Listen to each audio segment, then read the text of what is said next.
2.5 hours drive east of Melbourne, roughly the distance from London to Cardiff, lies the historic township of Walhalla.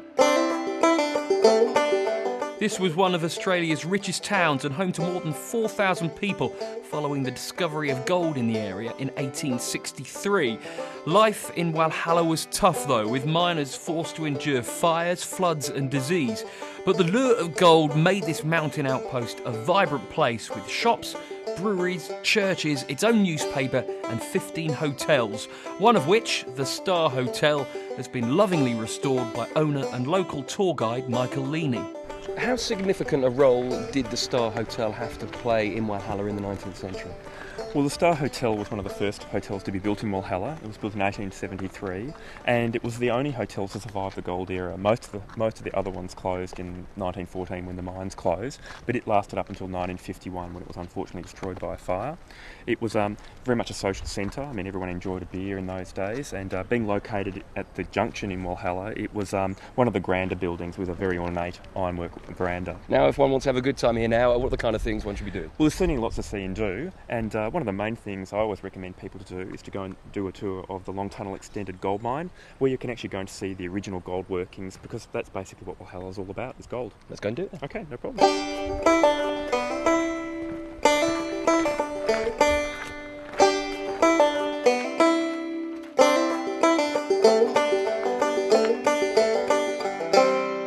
Michael, these look a bit rudimentary. What are they for? Well, this is a hammer and tap. This is the tap. Yeah. The guys used to hold this against the rock, okay. Right? And this was how they used to drill. One of their mates used to come and bash it on the end, and between each whack, you'd turn it a quarter of a turn, and then I'd hit it again. Of course, this was a very dangerous thing to do, because if I missed, you'd lose your wrists. If it was down lower, it could whack you in the knees, or if it was up higher, it would get you in the head. Okay, so after they've bashed it in, they've created a hole, like this one up here, and you can see the tap's actually gone right into the rock. They then pull it out. They stuffed the hole with black powder. This was pre-dynamite, so they put gunpowder in, put a fuse in, light it. They'd do a run out of the mine as quickly as they could. The thing would go kaboom. They'd come back in with a wheelbarrow, shovel all the dirt into it and take it out, and they'd repeat the process. How long did it take them to get this far? Well, this is about 115 metres, and it took 3.5 years. So it's a very, very slow process. And how far did they go in the end? They went to a total of about 300 metres. It took them another 6 years to get there. Let's go and have a look. Okay.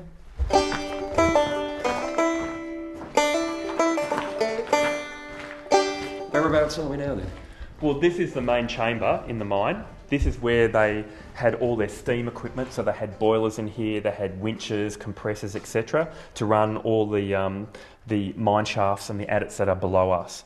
We started here and we've just walked into here, and below us is over 1 kilometre of mine workings, which is about 10 football fields. How did they get down there? Well, they had a major elevator system and winching all the way through. There was an incline shaft that basically intersected the whole lot. And this grey area represents where all the gold came from. So there's about 72 kilometres of tunnels beneath our feet. The lower levels were about 47 degrees centigrade. Very hot, very humid. But the water that was pouring in was coming in at about 3 degrees centigrade. So you could be working up to your knees or up to your thighs in cold water, and then you're in, tropics in your chest. So no wonder they got lung diseases. It was a major problem for them. Did many men lose their lives down the mines? Well, yes and no. There actually weren't that many accidents in the mines here, but everyone basically died because of it. Due to lung diseases and silicosis, it basically, if you worked in the mine, it was going to kill you. And so therefore, in our cemetery, it's full of the miners that worked in the mines. When you go and walk up in the cemetery, the things that are nice about it is that, you've got some really ornate headstones, but it also gives a real insight into what life was like and, how tough life was, with over 1,100 people buried into it and being tiered up the side of a mountain. It's quite unique. And I suppose after a hard day down the mines, the guys would have gone and got a beer at the end of the day. Certainly. A beer sounds like a good idea, and why don't we have one now? Let's relive those days. Okay. With all the history and mixed fortunes of this town, you'd expect to find a few restless souls knocking about in the afterlife. Well, if you believe in the paranormal, you might anyway. And Walhalla has its own ghost tours and its own spooky tales. So tell me a bit about the ghost tours. Well, ghost tours operate every weekend in Walhalla, and basically they go to the historic sites in Walhalla, like Windsor House, and they go up to the mine, and basically you're told all the tales of what it was like in the past and who lives and survives as the spirits of the past in Walhalla now. It comes down to whether you believe or not. Some people come on the tour and they're totally freaked by it, whereas other people come out from the tour and say, well, just a story. It's just stories of the past. And why do the ghosts like Walhalla so much? Well, I suppose it's because of our cemetery. It's being a bit bizarre up on the side of the mountain, and it's a dark and scary kind of place at night and very quiet, and the spooks kind of take over. And have you ever had any kind of paranormal experience yourself? No, not while I'm sober anyway, no.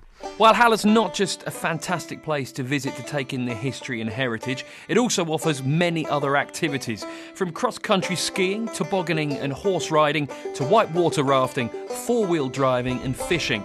And it's also the beginning of the Australian Alps walking track.